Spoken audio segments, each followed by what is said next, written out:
తాకట్టులో ఉన్న బంగారాన్ని విడిపించి ఆ రోజు ఆన్లైన్ ధరకే కొంటుంది కొమ్మూరి గోల్డ్. నమస్తే, వెల్కమ్ టు సుమన్ టీవీ. నేను పద్మిని. ప్రస్తుతంతో పాటు ప్రముఖ ఆధ్యాత్మికవేత్త, దత్త ఉపాసకురాలు, శ్రీపాద శ్రీవల్లభ దత్తపీఠం వ్యవస్థాపకురాలు శ్రీమతి లతా దత్త గారు మనతో పాటు ఉన్నారు. మాట్లాడదాం. అక్క నమస్తే. అక్క నమస్తేరా. అక్క, కొంతమందికి జీవితం ఎక్కడ వేసిన గొంగళి అక్కడే లా ఉంటుందక్క. అసలు ఏం చేయాలో తెలియట్లేదు, ఏం చేసినా కూడా మలుపు అనేది లేదు మా జీవితంలో. సినిమాల్లోనే బోల్డ్ అని మలుపులు వలపులు బోల్డ్ అని ఉంటాయి కదా. చక్కగా శుభం కార్డు పడుతుంది. అసలు అట్లాంటి శుభం కార్డు అంటే లేకపోతే అసలు ఇంట్లో శుభం అనేదే లేదండి. ఎప్పుడు శుభకార్యాలు చేసిన పాపానికి కూడా పోలేదు, ఇట్లా కూడా చెప్తూ ఉంటారు. భలే బాధ అనిపిస్తుంది. ఎప్పుడప్పుడు కొంచెం చేంజెస్ ఉండాలి కదా.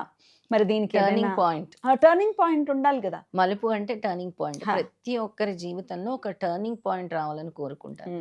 ఆ టర్నింగ్ పాయింట్ ఎప్పుడు వస్తుందంటే గురువుని ఆశ్రయించినప్పుడు వస్తుంది. గురువుని పట్టుకుంటేనే ఆ లైఫ్ ఇలా ఉండేది ఇలా టర్న్ అవుతుంది అని చెప్తారు.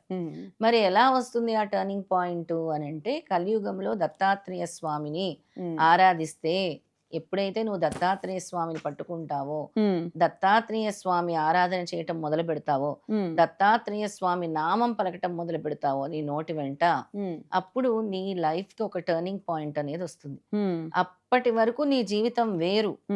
స్వామి నీ జీవితంలోకి వచ్చిన తర్వాత, అంటే నువ్వు స్వామిని పట్టుకున్న తర్వాత నీ జీవితంలో ఒక టర్నింగ్ పాయింట్ అనేది వస్తుంది. దానికి ప్రత్యక్ష సాక్షి నేనే. నా లైఫ్ టర్నింగ్ పాయింట్. ఎంత ప్రశాంతంగా ఉన్నానంటే శ్రీపాద శ్రీవల్లభులు ఇంటికి వచ్చిన తర్వాత చాలా చాలా చాలా ప్రశాంతంగా ఉన్నాను. ఈ 2 ఏళ్ళు ఎట్లా ఉందంటే, ఇంతకు ముందు జీవితం ఒక ఎత్తు, ఈ 2 ఏళ్ల జీవితం ఒక ఎత్తు. ఇంతకు ముందు జీవితం ఏదో మనకి ఇంకేదో కావాలని ఆరటం, ఇంకేదో ఇంకేదో ఇంకేదో. ఈయన వచ్చిన తర్వాత స్వామి ఉన్నారుగా, అన్న ఉన్నాడుగా, తమ్ముడు ఉన్నాడుగా, అన్న భరోసా. ఆయనను చూస్తున్నంతసేపు ఇంకేం గుర్తుండదు, మర్చిపోతాం. అంతటి పవర్ఫుల్ ఇన్కార్నేషన్ శ్రీపాద శ్రీవల్లభ స్వామి.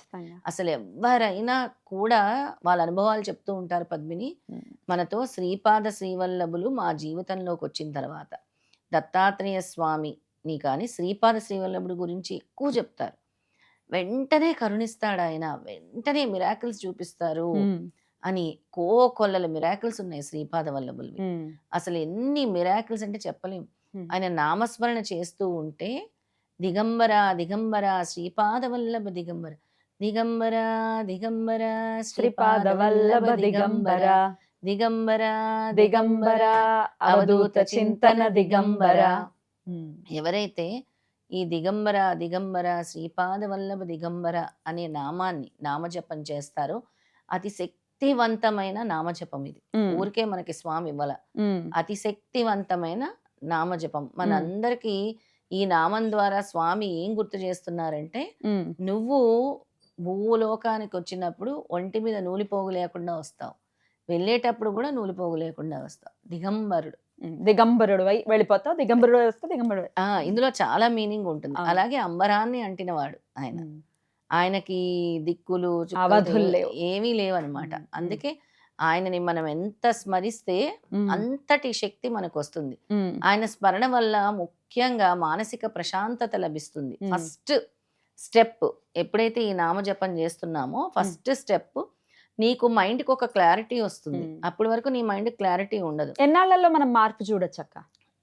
ఎవరైతే దీన్ని కంటిన్యూ మొదలుపెట్టి ఒక 21 రోజుల నుంచే నీలో మార్పు మొదలైపోతుంది.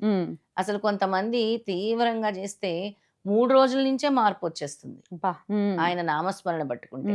అంటే ఇంకా మనం ఏం చేస్తున్నా కూడా ఆయన నామస్మరణ మన నోటి వెంట పలుకుతూనే ఉండాలి, మన హృదయంలో మ్రోగుతూనే ఉండాలి ప్రతి క్షణం. ఇంకా మన హృదయ స్పందనలో హార్ట్ బీట్ ఎలా కొట్టుకుంటుందో ఆయన యొక్క నామస్మరణ కూడా అలా కొట్టుకుంటూ ఉంటే మన జీవితాన్ని ఒక టర్నింగ్ పాయింట్ చూపించేదే శ్రీపాద వల్లభులు.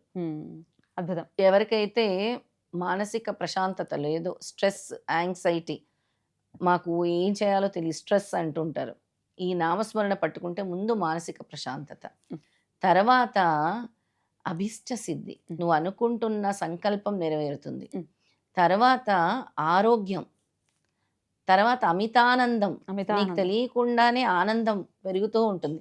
అంటే ఒక సాటిస్ఫాక్షన్ లైఫ్ని ఆయన మనకు అందిస్తూ ఉంటారు. ముందు అన్నీ ఇచ్చేస్తారు కావాల్సినవన్నీ, తర్వాత నాకు వద్దు అనిపించేలా కూడా ఆయన చేస్తారు. ఇవన్నీ ఎందుకు, నాకు మీరు ఉన్నారు చాలు అనిపించే స్థితికి తీసుకెళ్లేది ఆయన. Right. స్పిరిచువల్ ఎన్లైట్మెంట్ ఇచ్చేది Right. ఈ నామస్మరణ. Right. మానసిక ప్రశాంతత ఇచ్చేది అది, జ్ఞానాన్ని ఇచ్చేది అది, పితృ దోషాలను తొలగించేది అది, మనని నెక్స్ట్ లెవెల్కి తీసుకెళ్లేది అదే. మొన్న ఒకరు కాల్ చేశారు అక్క, ఒక లేడీ కాల్ చేసింది. తను అనటం ఏంటంటే, మా అత్తగారు చనిపోయి 3 నెలలు అయిందండి, మేము స్మరణ చేయొచ్చా, దత్త పూజ చేయొచ్చా అని ఒకటి అడిగి, తర్వాత స్మరణ చేయొచ్చా అని అడిగారు అక్క. స్మరణ చేయొచ్చు, స్మరణకి ఎటువంటి ఆటంకాలు లేవు. నువ్వు ఎప్పుడు అయినా సరే ఎటువంటి స్థితిలోనైనా స్మరణ అనేది ఆపాల్సిన అవసరం లేదు. మనసులో భగవంతుడు నిన్ను ఆపమని చెప్పలేదు. అది నీకు తెలియకుండానే నీ మనసులో అది రిపీట్ రన్ అవుతూనే ఉంటుంది. దాన్ని ఎలా ఆపుకోగలవు? ఆపుకోలేవు కదా. ఎటువంటి స్థితిలోనైనా నువ్వు నామస్మరణ చెయ్యొచ్చు అని స్వామి చెప్పారు. పూజలు చేయొద్దు, ఇంకేవో హోమాలు, యజ్ఞాలు, ప్రసాదం తీసుకోవటము, శతకోపాలు పెట్టుకోవడం, ఇవన్నీ చేయకూడదు. కానీ నీ అంతఃస్మరణం అంటే ఏది నామస్మరణ, నీ ఆత్మతో చేస్తున్న నామస్మరణ ఎప్పుడు కూడా విడిచిపెట్టమని ఏ భగవంతుడు చెప్పడు. ఇంకా నీకు దగ్గర అవుతాడు భగవంతుడు ఖచ్చితంగా. ఏ సమస్యలోనైనా, ఎటువంటి కఠినమైన పరిస్థితుల్లో నువ్వు ఉన్నా కూడా రక్షిస్తాడు. ఇప్పుడు ఒకవేళ మనం ఇప్పుడు అలవాటు చేసామనుకోండి, నియమబద్ధంగా ఒకవేళ మనం కూర్చుని మనస్సుని కేంద్రీకృతం చేసి నామస్మరణ చేయటం అనేది అలవాటు చేస్తే అది ట్యూన్ అయిపోతుంది. ట్యూన్ అయిపోయి మనం గుర్తు చేయక్కర్లేదు, దానికి అదే చేసేస్తుంటుంది. మరి ఆడవాళ్ళకి పీరియడ్స్ వచ్చినప్పుడు అమ్మో లోపలంతా నామస్మరణ జరిగిపోతుంది, నాకు భయం వేస్తుంది అనేవాళ్ళు ఉంటారు. అలాంటిది ఏమీ లెక్కించాడు స్వామి అంటూ లేదు అసలు దానికి ఏమీ ఉండదు.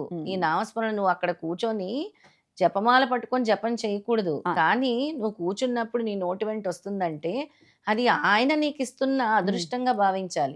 స్వామి నీలో దాన్ని అంటే ఎలా ఎన్లైట్మెంట్ చేస్తున్నారంటే నీ హృదయంలో ఆ విధంగా నీ నోటి వెంట వస్తుంది అని అంటే స్వామి నీ లోతుల్లో, నీ ఆత్మలో ఆయన పేరు కూర్చొని ఉన్నారు. అందుకే నీకు అలా వస్తుంది. దానికి ఎటువంటి తప్పు ఉండదు. స్వామి చెప్తారు, నువ్వు నామస్మరణ చేసుకోవడానికి ఉదయం రాత్రితో సంబంధం లేదు, మధ్యాహ్నంతో సంబంధం లేదు, ఎటువంటి స్థితి పరిస్థితితో సంబంధం లేదు.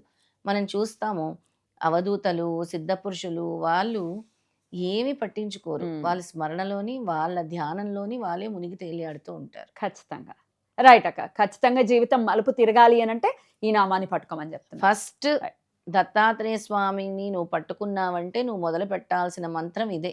నీ లైఫ్ కి టర్నింగ్ పాయింట్ వస్తుంది అని అంటే ముందు దిగంబర దిగంబర, శ్రీపాద వల్లభ దిగంబర, తర్వాత గురు చరిత్ర, ఈ రెండే నీ జీవితాన్ని మలుపు తిప్పుతాయి, టర్నింగ్ పాయింట్ ఇస్తాయి. అంత అద్భుతమైన శక్తివంతమైన మంత్రం ఇది, చిన్న మంత్రం కాదు. చాలా చక్కగా తెలియజేసి చాలా సులువుగా ఉంది, కానీ చేసేది మాత్రం చాలా మెరాకిల్స్ చాలా. అయితే అందరు భక్తులకి నేను ఒకటే, మీరు కూడా ఈ నామస్మరణ మొదలు పెట్టండి. మళ్ళీ దీనికి ఒక పెద్ద టాస్క్ మనం ఇస్తాం, కానీ మీ జీవితంలో దత్తుడిని పట్టుకున్న తర్వాత జరిగిన మిరాకిల్స్ మాతో పాటు పంచుకోండి. మీరు కూడా మాతో మాట్లాడతాం అనుకునే వాళ్ళు మెసేజ్ చేయండి. మెసేజ్ చేయొచ్చు, నంబర్ కనిపిస్తుంది లత గారి నంబర్, కాంటాక్ట్ చేయొచ్చు, మీరు చేయొచ్చు. ఆ దత్త మిరాకిల్స్ అనేవి మనతో పంచుకుంటే మనం కూడా చాలా ఆనందిస్తాం. వాళ్ళ జీవితంలో దత్తుడు రాకముందు, దత్తుడు వచ్చిన తర్వాత ఎలా టర్నింగ్ పాయింట్ అయిందో మనతో. ఒకవేళ మాట్లాడలేని పరిస్థితి ఉంటే కనుక వాట్సాప్ లో మెసేజ్ చేయండి, అది నేను లైవ్ లో చదివి కూడా వినిపిస్తాను. రైట్ అక్క, చాలా చక్కగా తెలియజేశారు అక్క, కృతజ్ఞతలు. నమస్కారం అక్క. జై గురుదత్త. శ్రీ గురుదత్త.